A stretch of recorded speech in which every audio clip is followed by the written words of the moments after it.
Assalamualaikum warahmatullahi wabarakatuh. Perkenalkan, saya Muhammad Nakud Ramadan dengan NIM 23030400187 akan mengerjakan tugas UTS Geomorfologi tentang presentasi tentang geomorfologi itu sendiri.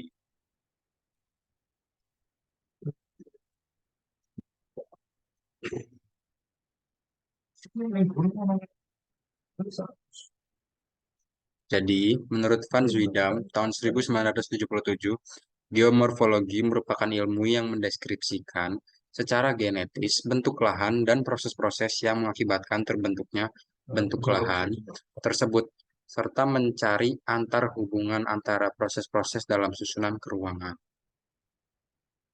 Objek kajian geomorfologi, seperti yang tersurat dalam definisi-definisi yang dikemukakan pada bagian terdahulu, adalah bentuk lahan.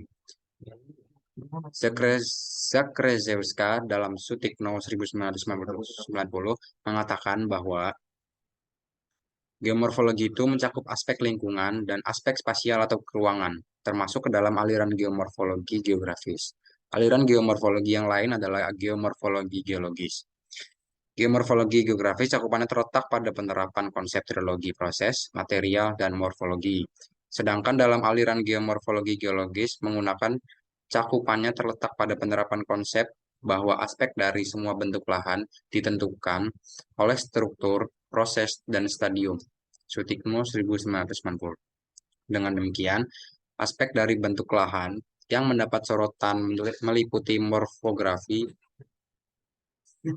morfometri, proses-proses geomorfologi, morfogenesis, morfokronologi, serta mempelajari ekologi bentang lahannya yang tersusun atas batuan, bentuk lahan, tanah, vegetasi, penggunaan lahan, dan lain-lain. Dengan demikian, bahwa dalam mempelajari geomorfologi terkait pada geologi, fisiografi, dan proses geomorfologi yang menjadi faktor yang tidak dapat diabaikan dalam perubahan bentuk lahan.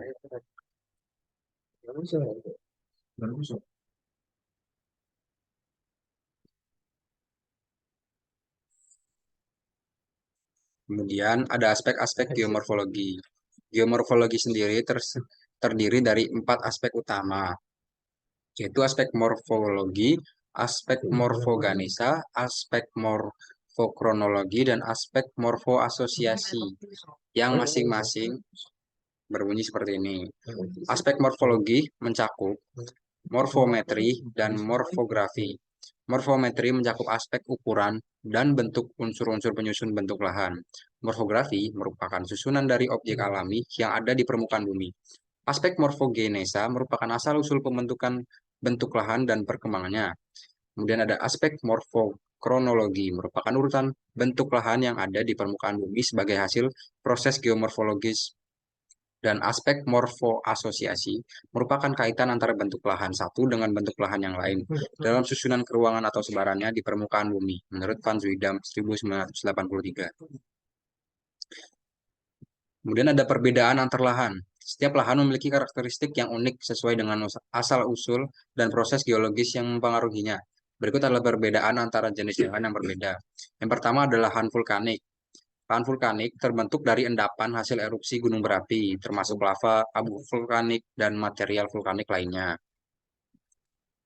Sifatnya, lahan vulkanik cenderung subur dan kaya akan mineral karena abu vulkanik mengandung nutrien penting. Kemudian yang kedua adalah lahan marin. Lahan marin adalah endapan yang terbentuk dari bawah air laut atau air asin, seperti sedimen laut, karang, dan terumbu karang. Sifatnya, lahan marin bisa beragam, dari pantai berpasir hingga terumbu karang yang beragam. Mereka sering terkait dengan ekosistem laut. Ketiga ada lahan eolin atau aeolin. Lahan eolin adalah hasil deposit dari angin seperti pasir dan debu angin. Sifatnya, lahan eolin biasanya kering dan materialnya bisa sangat kasar. Mereka sering ditemukan di gurun pasir dan daerah berangin. Yang keempat adalah lahan fluvial. Lahan fluvial adalah endapan yang dibentuk oleh aktivitas air sungai dan sungai seperti aluvium atau endapan sungai.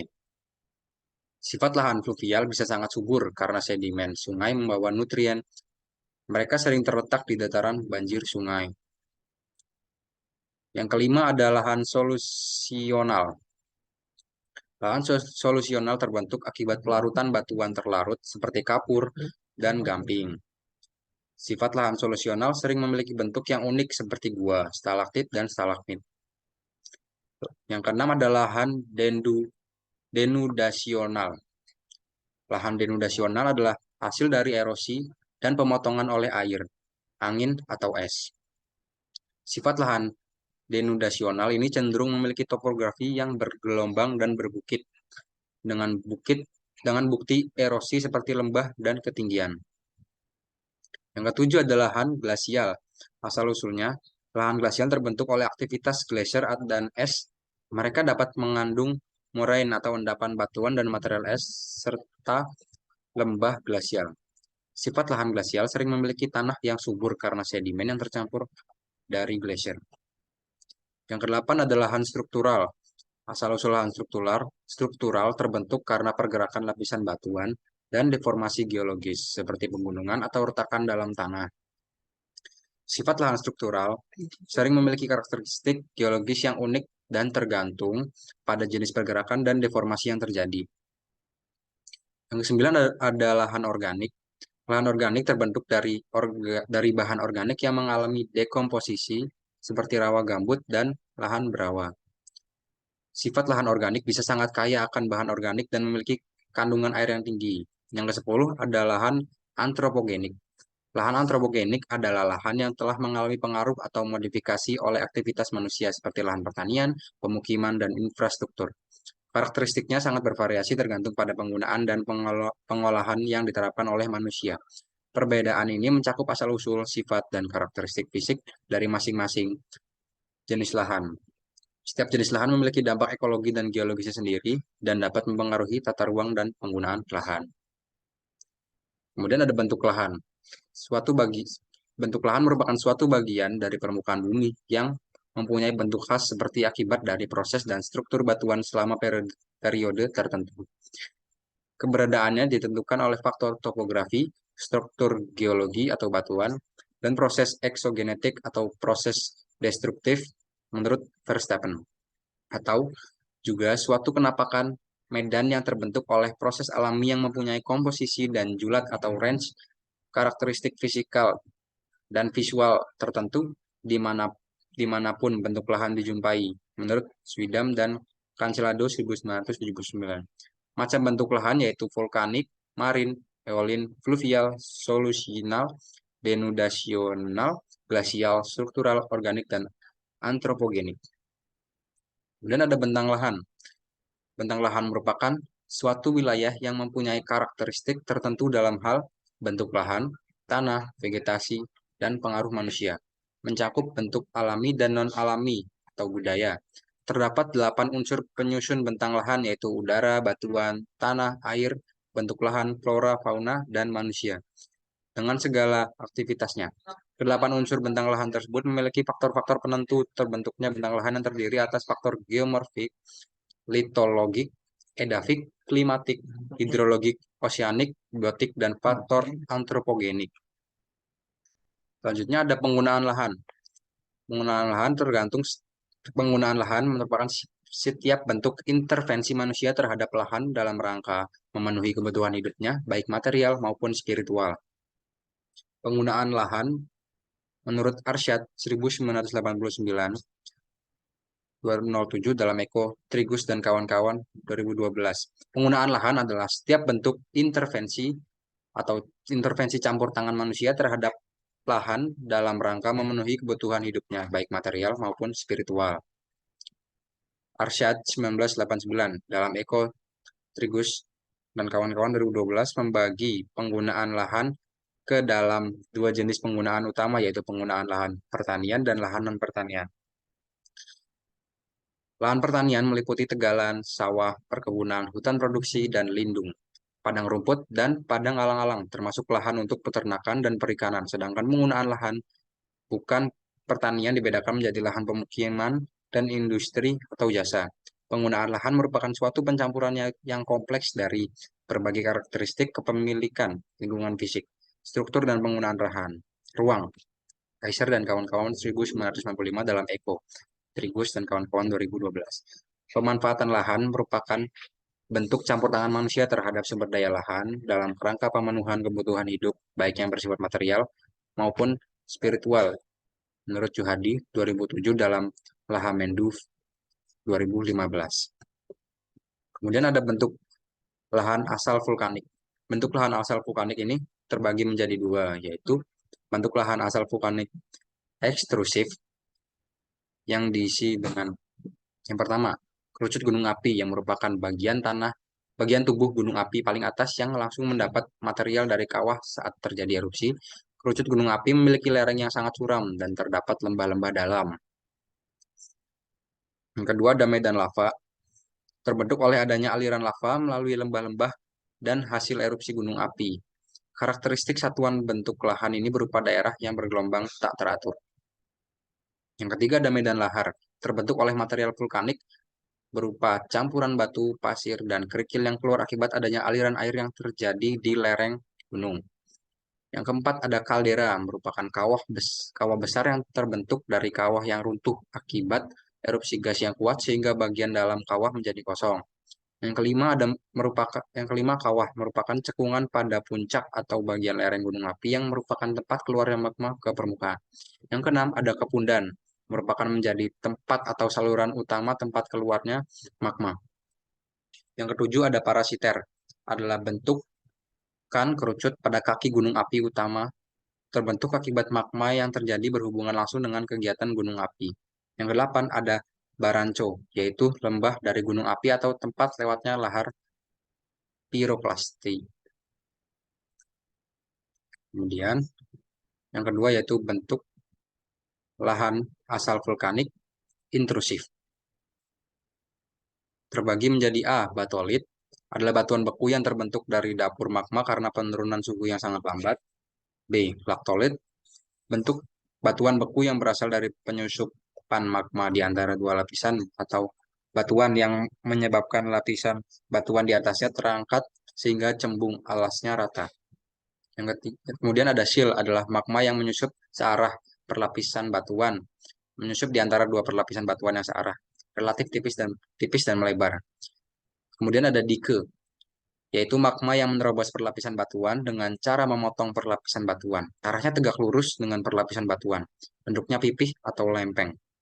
Kemudian ada pakolit, merupakan magma yang bergerak horizontal menyusup sejajar ke sinklinal dan antiklinal. Kemudian ada nek, yaitu leher gunung api atau penghubung kawah dengan dapur magma yang terdapat di dalam bumi.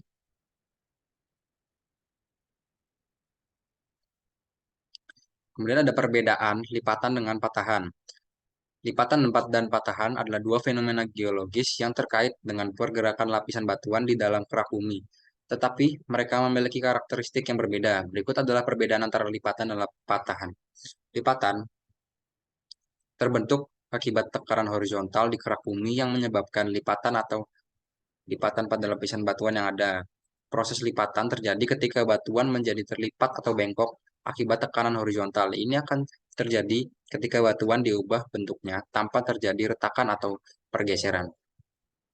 Karakteristik lipatan menciptakan bentuk yang melengkung atau bengkok pada batuan. Dalam beberapa kasus, lipatan dapat menciptakan struktur geologis seperti gunung lipatan.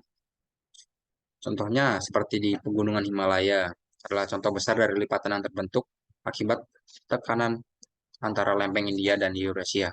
Dampak dari lipatan ini cenderung menciptakan struktur geologis yang stabil dan tidak selalu terkait dengan aktivitas gempa bumi.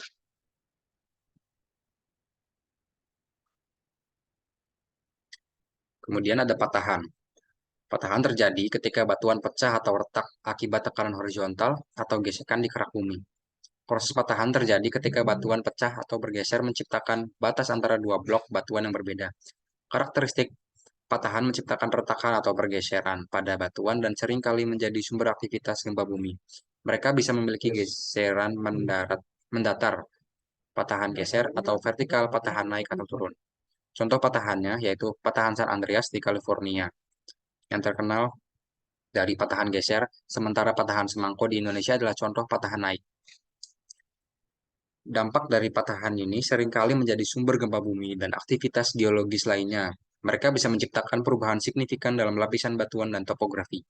Jadi perbedaan utama antara lipatan dan patahan adalah bahwa lipatan melibatkan perubahan bentuk batuan tanpa pecah atau retak, sementara patahan melibatkan pecah dan pergeseran batuan yang menciptakan retakan atau batas antara dua blok batuan yang berbeda.